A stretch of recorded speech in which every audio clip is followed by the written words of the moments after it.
Estamos de volta com o segundo bloco do programa Bíblia Fácil, hoje estudando a respeito das 7 últimas pragas. Abra comigo e leia um texto aí da Palavra de Deus. O apóstolo Paulo escrevendo a sua carta aos Tessalonicenses. Qual é o tema do capítulo 2 dessa segunda carta? Na minha Bíblia diz assim, a vinda do Senhor, certo? A revelação da apostasia e o homem da iniquidade. Olha para o versículo 1. Segundo Tessalonicenses 2, 1.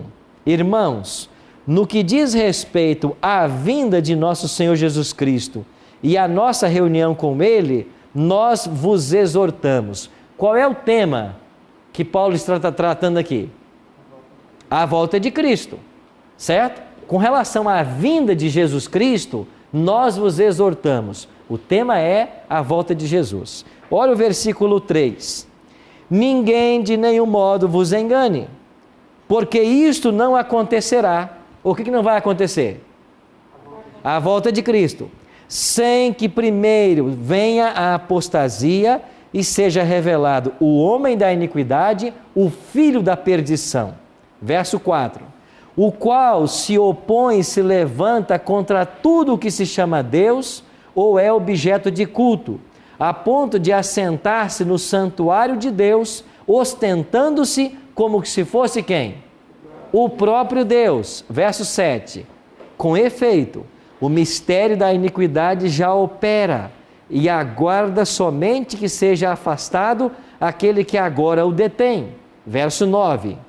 Ora, o aparecimento do iníquo é segundo a eficácia de Satanás, com todo o poder, sinais e prodígios da mentira. Sabe o que Paulo está dizendo? Antes que Cristo volte, o próprio Satanás vai fazer parecer ser ele o Cristo voltando. E quando ele fará isso? Antes que se feche a porta da graça. Porque depois do fechamento da porta da graça durante as pragas, o ímpio já está perdido. O diabo não lucraria com isso. Então ele fará isso antes que se feche a porta da graça, durante o lançamento do decreto dominical. Por quê? Porque aí ele pode arrastar ainda muitos para a perdição. E o que ele vai fazer? Ele vai fazer parecer ser o Cristo, baixando a terra, e quando aqui chegar, vai começar a pregar e ensinar como Cristo fazia, vai fazer um monte de sinais, milagres e maravilhas, e o povo vai achar que ele é o Cristo que voltou. Você entendeu a artimanha de Satanás? Agora, por que é que ele também volta? Lembra que eu falei para vocês de que todas as igrejas vão estar se unindo em torno de 2 doutrinas? A crença de que o domingo é o dia santo e que a alma é imortal? Mas o que dizer das pessoas não cristãs? O que dizer, por exemplo, do mundo muçulmano, que não aceita a Cristo nem a Bíblia como verdade? Como eles vão se unir às igrejas? Independente do movimento, religioso ou não, todos esperam a manifestação de um libertador. Pegue, por exemplo, o movimento Nova Era. O movimento Nova Era está esperando a vinda do Maitreya, que é o libertador para eles. Qualquer segmento hoje espera a chegada de um libertador. O que o diabo vai fazer?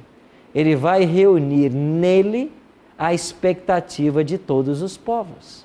Então todos vão achar que ele é o libertador que eles esperavam. Por quê?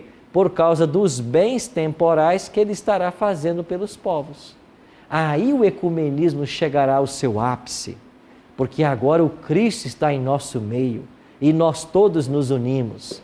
Mas quando acontece esse ecumenismo, o povo remanescente de Deus está pregando que esse é o falso Cristo, que há uma lei a ser obedecida, que a marca da besta não deve ser aceita. Então o mundo inteiro vai ser evangelizado, porque Jesus falou que assim tem que ser, em Mateus 24:14. Esse evangelho será pregado, então virá o fim. E quando o mundo inteiro for evangelizado, Jesus termina a sua obra mediadora. Todos os que aceitaram a salvação estão salvos, todos os que rejeitaram estão perdidos, e ele sai do santuário. Quando ele sai do santuário, começam a cair as pragas. As igrejas estão se unindo. Agora olha que interessante, o ecumenismo vai ser coroado com a vinda de Cristo, que na realidade é o falso Satanás, é o falso Cristo, é Satanás. Só que quando todas as igrejas se unirem, Jesus terminou sua obra no santuário, ele sai do santuário, aí começam a cair as pragas. Aí agora os ímpios que estão seguindo esse falso Cristo começam a receber as pragas. Aí eles vão perguntar para o próprio Cristo: escuta, você não é o Cristo? Você não está em nosso meio? Nós todos não nos unimos como igreja? E por que agora das pragas? E sabe qual será a resposta que o diabo dará? Sabe por que as pragas estão caindo? É porque há um grupo que não se uniu conosco. E é por causa desse grupo que Deus está irado. Se esse grupo for exterminado, as pragas cessarão. E então sai o decreto de morte de Apocalipse 13. Está lembrado o decreto de morte? É agora que ele sai, durante as pragas, com essa justificativa. Se nós exterminarmos aqueles que não se uniram e os que insistem na observância da lei de Deus e do sábado, as pragas cessarão. É nesse contexto que chega o decreto de morte de Apocalipse 13, 15. Vocês estão percebendo como é que o Apocalipse constrói os eventos do final da história? E então as pragas estão caindo, sai o decreto de morte, os ímpios se unem contra os justos, que já estão selados, e quando eles tentarem matar os justos, Cristo se manifesta e liberta seu povo. Por quê? Porque eles não podem mais morrer agora, porque eles já estão selados. Então, vamos ver quais são os eventos da sexta praga. Olha aí para a próxima praga, verso 12 em diante. Derramou o cesto a sua taça, aonde, amigos? Sobre o grande rio Eufrates. O que aconteceu com as águas do Eufrates? Secaram-se para que preparasse o caminho dos reis que vem do lado do nascente do sol. Vocês se lembram quando nós estudamos a respeito da queda de Babilônia, em Daniel capítulo 5? Quem foi o homem que derrotou Babilônia lá no ano 539 a.C.? Ciro. E qual foi a estratégia militar que Ciro usou para derrotar Babilônia? Ele secou que rio? O Eufrates. Então, lá no 6º século antes de Cristo, Ciro secou o rio Eufrates para derrotar Babilônia. Agora aí está a Babilônia, a confusão religiosa, que agora se uniram no movimento ecumênico. E o que é a sexta praga? É mais uma vez o secamento do rio Eufrates. Só que agora é uma questão simbólica, porque não existe um rio Eufrates que vai ser secado, mas o rio Eufrates alimentava a cidade de Babilônia. O rio Eufrates foi secado e aquilo que alimentava Babilônia deixou de existir. Nesse momento, o que é que alimenta a mística Babilônia de Apocalipse? É uma falsa esperança num falso Cristo. Mas como as pragas estão caindo agora, eles tentam matar os justos e não conseguem, as pragas continuam, então os ímpios vão se voltar para seus líderes religiosos e vão dizer assim: por que é que vocês nos ensinaram o erro? Está claro agora que Deus tinha um povo que guardava a sua lei. Por que é que vocês não nos ensinaram a verdade?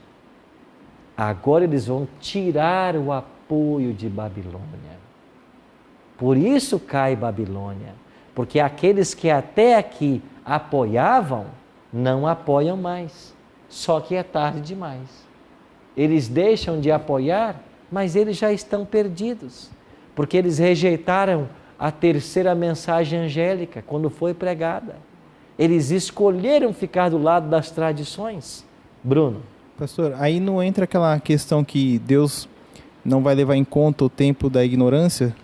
Isso aconteceu antes do fechamento da porta da graça. Os sinceros vão ser julgados pela luz que eles têm, mas lá, antes que Jesus deixasse o santuário, todos foram julgados. E lá não foi pregada a terceira mensagem angélica, dizendo: aqui está o selo de Deus e aqui está o selo da besta? O anjo não vem com a potente voz, a humanidade não ouviu? Então esses ímpios, eles ouviram, mas eles escolheram o lado errado. Aí eles negaram então. Eles negaram, eles rejeitaram o que a Bíblia ensinava. Bruno, eu dou para você 104 textos na Bíblia sobre o sábado, aí você diz não. Você não me dá nenhum do domingo e diz que é o domingo? Você está entendendo? Não tem gente inocente mais nessa altura. Não tem. Cada um ouviu do Evangelho. Ele teve que decidir e eles escolheram. Agora eles tiram o apoio das igrejas, dos líderes, mas eles já estão perdidos. E o que acontece agora? Olha o que diz a praga.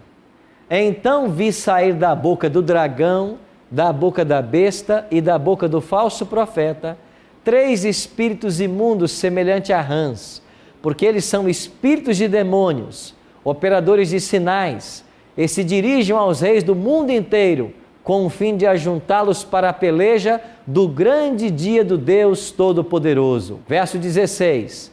Então se ajuntaram no lugar em que hebraico se chama Armagedon. Aqui está a batalha do Armagedon. E o que é esta batalha do Armagedon?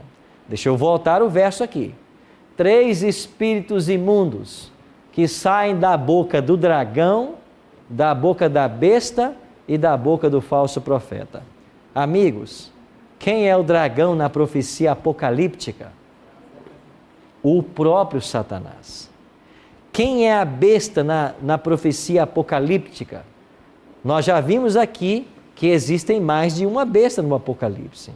Quando estudamos Apocalipse capítulo 11, nós vimos que aquela besta que surge do abismo para atacar a palavra de Deus, as 2 testemunhas, nós dissemos que aquilo ali é o próprio Satanás que usou o ateísmo da França para atacar a Bíblia. Quando chegamos em Apocalipse 13, nós já estudamos aqui que a primeira besta refere-se à Roma imperial e papal e que a segunda besta refere-se aos Estados Unidos. E no capítulo 17 tem mais uma besta que ainda vamos estudar ainda.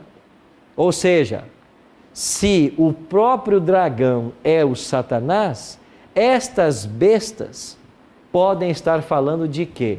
Podem estar falando desse movimento religioso que foi liderado pela primeira besta que recebeu a adoração. Roma papal. E o que é aqui o falso profeta? O falso profeta nesse contexto é o movimento espírita. Por que ele é o falso profeta? Porque está ensinando que a alma é imortal, que você pode comunicar-se com os mortos, que os mortos falam com você, que você passa por reencarnações sucessivas. Esse é o falso profeta, porque nada disso é bíblico. Aqui em Apocalipse 16, 13, fala de 3 espíritos imundos que saem da boca do dragão, da boca da besta e do falso profeta. Quem é o dragão na profecia apocalíptica? O próprio Satanás. Agora, quem é que Satanás usa para disseminar os seus ensinos? O Espiritismo. Porque é o Espiritismo que ensina que as pessoas, que a alma não morre e que você passa por processos de reencarnação para aperfeiçoamento. É o Espiritismo que ensina que você pode se comunicar com quem já morreu, quando a Bíblia diz que aqueles que morrem estão dormindo, não têm consciência de nada. Então o Espiritismo é representado aqui pelo dragão. No capítulo 11, nós temos uma besta que sobe do abismo, que é o próprio Satanás, que usou o ateísmo na França para atacar a palavra de Deus. No capítulo 13, nós temos agora uma besta que sai do mar. Esta besta recebe adoração. E nós identificamos esta besta como sendo Roma imperial e papal. Então, no contexto do tempo do fim, não existe mais Roma imperial. Mas a ferida mortal que o papado sofreu foi curada, diz o Apocalipse, e toda a terra se maravilhou seguindo a besta. Então, o dragão representa o Espiritismo, a besta, o catolicismo, e o falso profeta, o protestantismo, que se apostatou da verdade. A segunda besta de Apocalipse 13, que tem nos Estados Unidos a principal nação protestante do mundo. Agora, o que aconteceu? Juntaram-se espíritas, o romanismo e o protestantismo, que se afastou da Bíblia, e eles se unem no movimento ecumênico. Para quê? Para a última batalha do Armagedon. Só que a batalha do Armagedon é uma batalha que eles já perderam. Porque nesse momento, Cristo já está fora do santuário. As pragas já estão caindo. Os casos já estão decididos. E sabe o que acontece em seguida? Como diz a visão? Estes movimentos que se uniram vão agora reconhecer que eles estavam errados. Tirarão a autoridade de Babilônia. E isto abrirá caminho para a sétima praga. Qual é a sétima praga? Então derramou o sétimo anjo a sua taça pelo ar. E saiu grande voz do santuário, do lado do trono, dizendo: feito está. E sobrevieram relâmpagos, vozes e trovões, e ocorreu um grande terremoto, como nunca houve igual, desde que há gente sobre a terra. Tal foi o terremoto forte e grande. E a grande cidade se dividiu em 3 partes, e caíram as cidades das nações. E lembrou-se Deus da grande Babilônia, para dar-lhe o cálice do vinho do furor da sua ira. Todas as ilhas fugiram, os montes não foram achados. Também desabou do céu sobre os homens grande saraivada, com pedras que pesavam cerca de 1 talento. E por causa do flagelo da chuva de pedras, os homens blasfemaram de Deus, porquanto o seu flagelo era sobremodo grande. Você percebe que a queda das 7 pragas começa a falar de fenômenos que nós vimos na abertura do último selo? Quando montes e ilhas foram movidos dos seus lugares, quando o céu se enrolou como um pergaminho, a 7ª praga, ela vai terminar ou coincidir ou dar início aos fenômenos sobrenaturais da volta de Jesus. E um detalhe chama a atenção: durante a 7ª praga, cairá do céu pedras com peso de cerca de 1 talento. 1 talento é mais ou menos 40 quilos. Imagine uma chuva de pedras que pesam 40 quilos caindo do céu. E as pessoas, ao sofrerem as consequências dessa chuva de pedra, os terremotos que balançam a terra, o mar que se enfureceu e engole as ilhas, elas vão fazer o quê? Elas vão blasfemar do nome de Deus, porque a praga, o flagelo, é sobremodo grande. Amigos, Deus está consumando sua ira, porque estes que não aceitaram a graça se submeteram a Satanás. E porque se submeteram a Satanás, perderam a vida eterna e agora estão começando a pagar pelos erros que cometeram. Alguém pode olhar para esse quadro e pensar assim: pastor, parece muito severa a ira de Deus. E é severa. Severa sobre os ímpios. Severa sobre aquele homem que depois que a esposa o abandona, vai até um hospital e tira a vida da esposa. Severa para um pai, como este que entrou dentro de um carro, colocou os filhos e jogou contra uma carreta. Severa para estes que invadem as propriedades alheias, roubam e matam para se enriquecerem ilicitamente. Severa para muitos de nossos políticos, que enquanto milhares de famílias estão morrendo sem ter o que comer, estão roubando dinheiro público, colocando em bancos no exterior ou comprando patrimônios no Brasil. Para estes vai ser severa. Você, quando lê o noticiário, quando vê uma TV, você não fica um pouco revoltado com tudo que está acontecendo no Brasil? Ainda ontem, eu vi uma reportagem sobre famílias do Maranhão que não têm o que comer. Uma mãe com 5 filhos, e a repórter perguntava para uma criancinha que não tinha nem 6 anos de idade: o que você comeu hoje? E ela disse: nada. Ainda ontem eu vi uma outra família sendo entrevistada, e enquanto a mãe falava, uma criança chorava em desespero. E a repórter perguntava para a mãe: você tem o que dar para ela? E ela disse: eu não tenho. Crianças morrendo de fome, num país rico como o Brasil, do lado da sua casa. Sabe por quê? Porque políticos corruptos estão desviando a verba que deveria ser do povo. Isso revolta você? Não deve revoltar. Causa indignação? A mim também me causa. Mas lembre-se, Deus vai punir a todos estes que estão roubando, que estão lesando. E se eu estou falando para alguém agora que se enquadra nessa situação, o apelo de Deus é para você. Se arrepende do mal que você tem feito e volta atrás. Repara os erros que você cometeu. Passa a agir com justiça e honestidade. Porque se você não fizer isso, é isso aqui que aguarda você. É isso que te aguarda. Deus não é severo. Deus é justo. É justo. Ninguém aqui tem direito de tocar na vida do próximo. Ninguém tem direito de dar uma bofetada no rosto de ninguém. Ninguém nessa terra tem direito de dirigir a alguém palavras que firam ao sentimento e ao coração. Ninguém tem.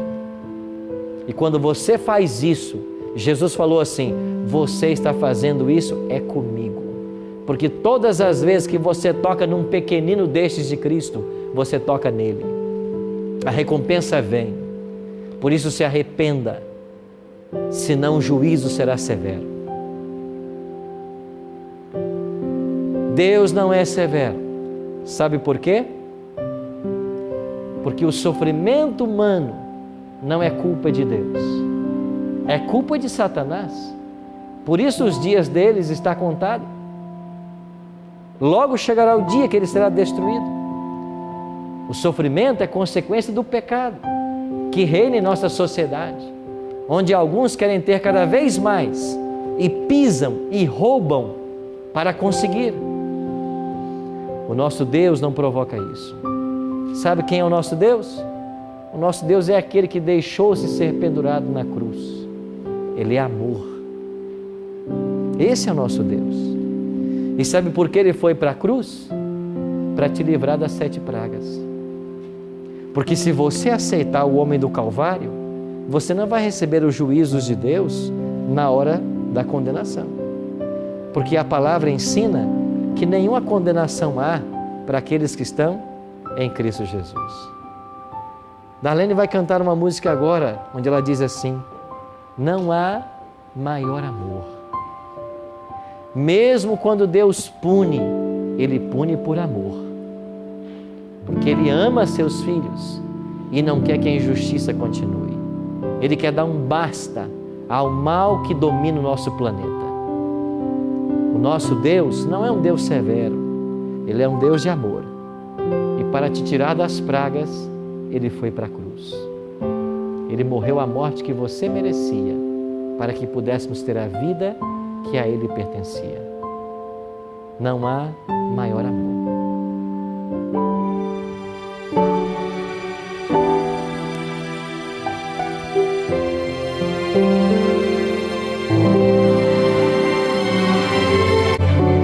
Não há maior amor, só Ele me ama assim. Jamais entenderei, sei que não posso merecer.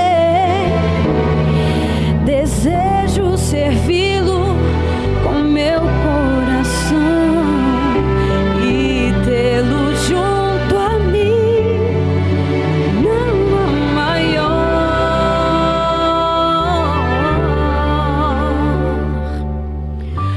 amor.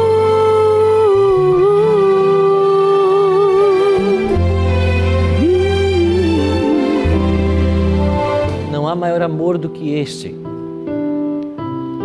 João 3,16 diz: porque Deus amou o mundo de tal maneira que deu o seu Filho unigênito, para que todo aquele que nele crê não pereça, mas tenha vida eterna. Semana que vem nós vamos nos reunir para mais um estudo do livro do Apocalipse.